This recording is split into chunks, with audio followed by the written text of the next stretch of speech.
Picture this. You're walking down a cold street at night.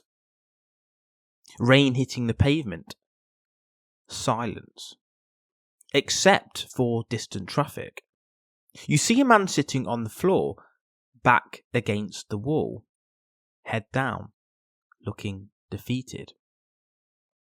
People walk past him, ignore him, but you stop. You feel it immediately, that pull in your chest, that heaviness, pity. You reach into your pocket, maybe you give him money, maybe you kneel down, maybe you say, I'm sorry you're going through this. And in that moment, you feel like a good person. But what if I told you that, well, according to Nietzsche, that moment was not kindness. It was weakness disguised as virtue. And by the end of this episode, you're going to see pity in a way that will make you question your instincts, your morality, and even your identity. Pity is one of the most socially protected emotions. We're taught from childhood to feel sorry for others, help those who are struggling, be compassionate. And on the surface, that sounds right, because pity feels warm, human, moral. But Nietzsche didn't trust feelings just because they felt good. He asked a deeper question. Does this emotion strengthen life or weaken it? And when he examined pity, he saw something most people refuse to see. Nietzsche believed that pity doesn't reduce suffering, it multiplies it. Not metaphorically, but psychologically, socially and spiritually. When you pity someone, you mirror their pain, you internalize their weakness, you reinforce their identity as someone who suffers. It's like pouring water on a fire, but the water is actually fuel. Instead of one person suffering, you now have two people emotionally invested in weakness. So let me tell you a story. There was a boy, let's call him Daniel. Daniel grew up with loving parents, supportive, caring, always there. But there was one problem. They couldn't stand to see him struggle. If he fell, they ran instantly. If he failed, they made excuses. If he was upset, they removed the discomfort. Every time life tested him, they stepped in. Out of love, out of pity. So fast forward 15 years, Daniel is now an adult, and life hits him hard. Rejection, pressure, failure. But this time, no one steps in, and Daniel collapses. Not because life was unfair, but because he was never trained to endure it. Nietzsche would say that Daniel wasn't raised with love, he was raised with pity, and pity robbed him of strength. Now, here's where it gets uncomfortable, because Nietzsche didn't just criticize pity for its effects, he questioned its motives. He believed pity often isn't about the other person at all, it's about you. Think about it, why does pity feel good? Because it gives you a sense of moral superiority, the role of the helper, control over someone weaker. There's a subtle hierarchy in pity. You are suffering and I am above that. Nietzsche saw this as dangerous because it creates a world where weakness is needed, suffering is preserved, strength is quietly resented.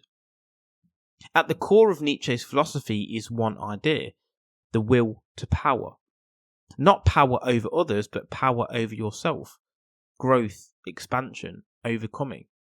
And here's the conflict. Pity interrupts that process because growth requires resistance, pain, challenge. Pity tries to remove those things, but remove the struggle and you remove the transformation. So imagine you're in the gym, you're lifting a really heavy weight, it's difficult and you're shaking. Now imagine someone walks over and says, "Here, let me help you," and they lift the entire weight for you. In that moment it feels easier, but what just happened? You didn't get stronger. It was pity. Now imagine instead someone says, "Push one more rep, you've got this. They don't remove the struggle, they elevate you through it. That's respect. Because Nietzsche's message is simple. Do not take away the weight, build the lifter.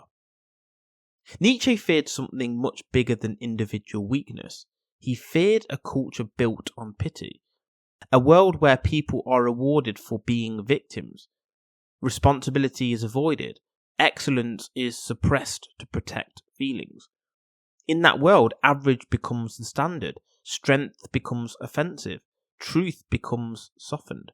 And over time, human potential declines. Not because people can't be great, but because they're never forced to become great. Nietzsche didn't say, be cold, be cruel, ignore suffering. He proposed something far more demanding. Respect people enough to expect more from them. Instead of saying, I feel sorry for you, you say, I know you can rise. Instead of rescuing, you challenge. Instead of softening reality, you prepare people for it. And here's the truth most people don't want to hear. Sometimes helping someone feels good in the short term, but harms them in the long term. And sometimes being harsh in the moment is the most compassionate thing you can do. Imagine you have two mentors, two men who want to help a struggling young entrepreneur. The first says, don't worry, it's not your fault. The market is tough and you're doing just fine. The second says, you're not disciplined enough. You're avoiding risk. Fix it. The first gives comfort. The second gives growth. One feeds the ego. The other builds the man. Years later, only one of those voices mattered. So next time you feel pity, pause and ask yourself, am I easing their pain or delaying their growth? Am I helping them rise or helping them stay where they are? Because Nietzsche's warning echoes through time. A world full of pity becomes a world full of weakness. And a world that avoids struggle never discovers its strength. If this episode made you uncomfortable, then good, because growth doesn't come from comfort, it comes from confrontation. And today, you confronted one of the most dangerous ideas in human psychology. If you like this episode, please don't forget to follow, like, comment and subscribe. And just a quick shout out to our sponsors.